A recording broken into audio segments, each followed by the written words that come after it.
Hello guys, in this video I'm gonna show you how to print designs in Canva. For example, I have got this invoice which is in A4 format. That's why it's easier for it to print.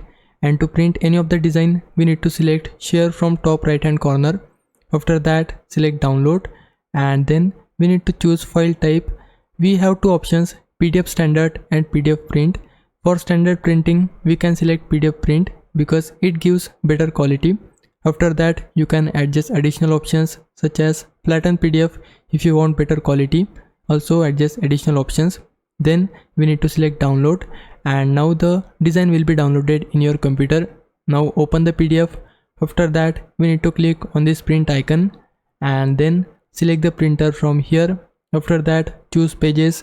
You can also choose color or black and white, and then select print in order to print the design. That's it. Now you know how to do it. Hope this helps. If it did, please like this video and subscribe. For now, thanks for watching. Bye bye.